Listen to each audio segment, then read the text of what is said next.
안녕하세요. 2021년 알파 프로젝트 인포서처 최종 발표를 시작하겠습니다.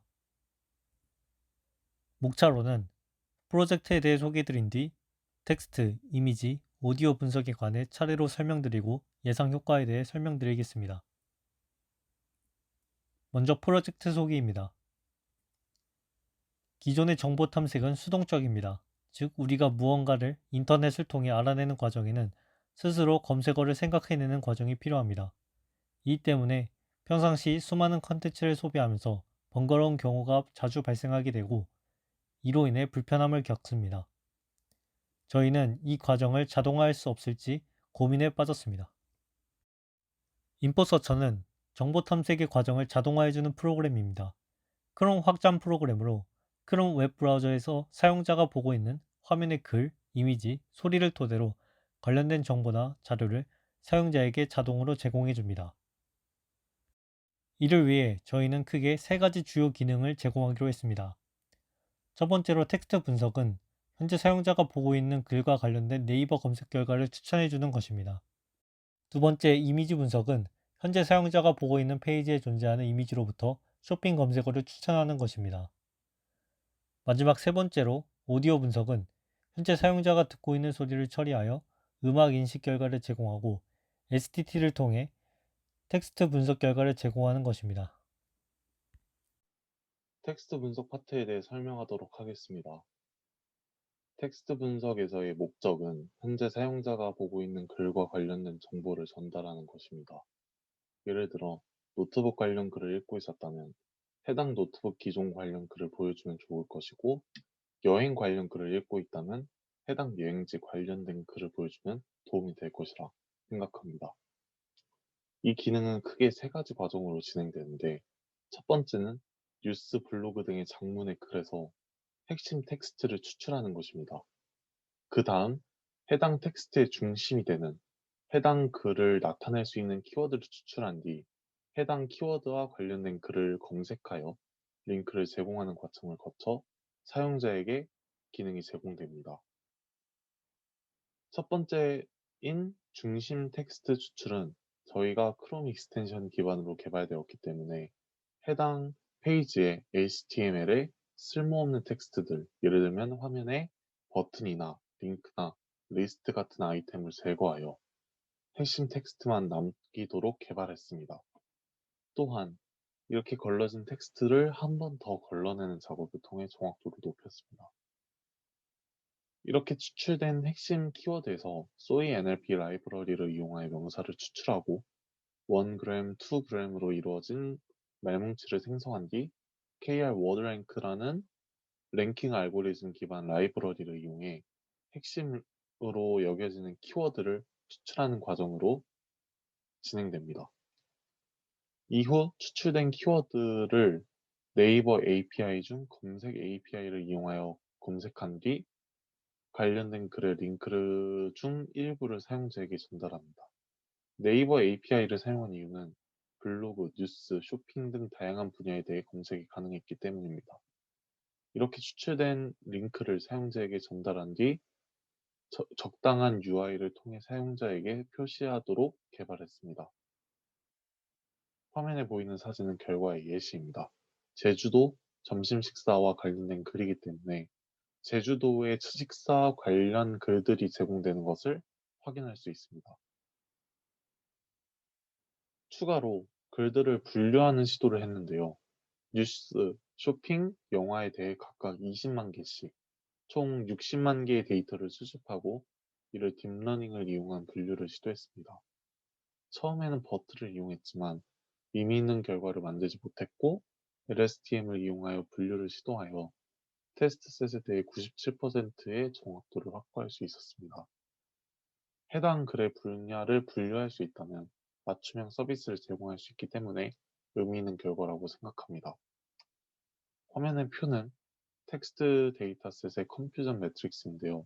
특히 영화평과 관련된 오차가 큰 것을 확인할 수 있습니다. 다음으로 이미지 분석 파트에 대해 설명드리겠습니다. 이미지 분석 파트의 목적은 사용자가 보고 있는 페이지에 존재하는 이미지로부터 쇼핑 검색어를 추천하고 네이버 쇼핑 페이지로 연결되는 환경을 제공하는 것입니다.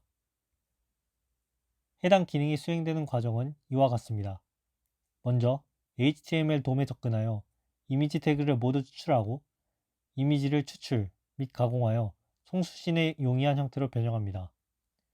다음으로 추출한 이미지로부터 사물 인식을 진행하고 마지막으로 사물 인식 결과로부터 검색 키워드를 추출합니다. 첫 번째 과정인 이미지 추출 방법에 대해 설명드리겠습니다. 크롬 확장 프로그램의 인 컨텐츠 파트에서 사용자가 탐색 중인 돔 객체에 접근하고 이미지 태그를 모두 추출합니다.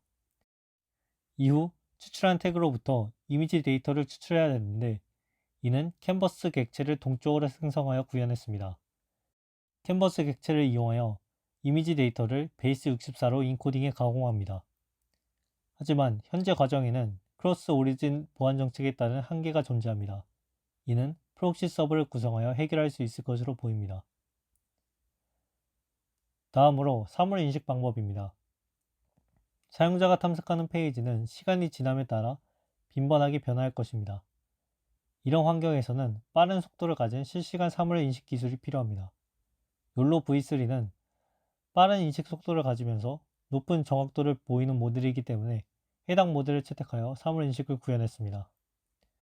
데이터셋의 경우 80가지 사물에 대한 라벨링이 되어 있는 코코 데이터셋을 이용했습니다. 마지막으로 검색 키워드를 추출하는 방법입니다.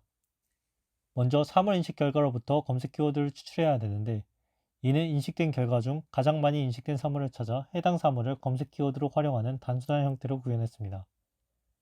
키워드를 추출했으므로 해당 키워드를 활용해야 하는데 이는 쇼핑 검색 키워드로 활용할 수 있도록 구현했습니다.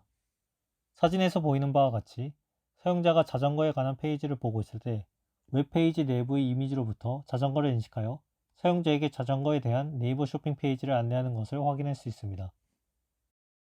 오디오 분석 파트 구현에 대해 설명 시작하겠습니다.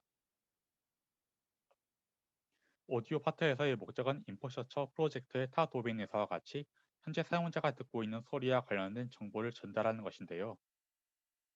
이제 간단하게 과정을 짚어보고 넘어가자면 먼저 뉴스나 유튜브 등의 매체에서 소리 데이터를 추출하여 이를 바탕으로 텍스트, 음악 검색을 진행합니다. 검색이 성공적으로 완료되면 마지막으로 그 정보를 제공하는 것까지로 구성이 되어 있습니다.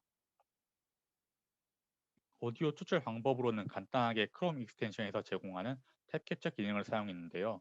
쉽게 오디오 스트림을 얻을 수 있었지만 여러 문제점들이 있었고 이를 해결하기 위해 좀 방안들을 고안해 보았습니다. 먼저 무음 데이터가 너무 많은 문제는 탭 캡처에서 제공하는 소리 뮤트 여부를 확인하여 필요한 정보만 추출해 해결하였고, 캡처 중에 소리가 안 나오는 문제는 오디오 스트림을 백그라운드에서 다시 재생함으로써 해결하였습니다. 그리고 마지막으로 필요 없는 정보 캡처나 너무 잦은 API 호출을 방지하기 위해 사용자가 단축키로 직접 캡처를 진행하게 하였습니다. 이제 이런 과정을 거쳐 얻은 정보는 웨이브 파일, 정확히는 라인업 16 확장자로 인코딩 후 구글에서 제공하는 스피치 투 텍스트 API를 통하여 텍스트로 가공하였고, 인포서처의 텍스트 검색과 비슷한 절차를 밟아 이제 다음 사진과 같이 성공적으로 검색이 된 것을 확인할 수 있었습니다. 그 다음에 이제 음악 검색의 경우가 좀 까다로웠는데요. 수많은 데이터를 모두 다룰 수 없기 때문에 저희는 최근 3년간 벅스 주간 차트에서 100위 안에 수록된 노래들을 대상으로 진행하였습니다. 그리고 이를 멜 스펙트로그램으로 변환하고 정확성을 높이기 위해 성능이 뛰어난 신경망인 이피션트넷을 이용해 학습을 진행하였습니다. 기본적으로 위 과정을 거쳐 음악 검색을 구현할 수 있지만 이제 아웃 오브 디스트리뷰션이라는 문제가 있는데요. 크롤링된 음악이 아니거나 아예 음악이 아닌 데이터조차도 특정 음악으로 분류해버리는 꽤 위험한 문제입니다. 이를 해결하기 위해 오딘 기법과 하드보트 방식으로 문제점을 완화하여 이렇게 성공적으로 분류를 마치도록 하였습니다. 마지막으로 예상 효과에 대해 소개해 드리겠습니다. 저희가 생각하는 예상 효과는 다음 세 가지입니다. 먼저 사용자는 콘텐츠를 소비하여 발생한 새로운 정보에 대한 탐색 비용을 줄일 수 있습니다. 두 번째로 자동으로 표시되는 추가 정보를 통해 사용자가 가짜 정보에 대응할 수 있는 기회를 만들어줄 수 있습니다. 마지막으로 직접 검색하여 탐색하는 수동적인 정보 전달 방식에서 자동화된 정보 전달이 수행되면서 사용자에게 새로운 정보 탐색의 기회를 제공할 수 있을 것입니다. 이상으로 인포서처 발표를 마치겠습니다. 감사합니다.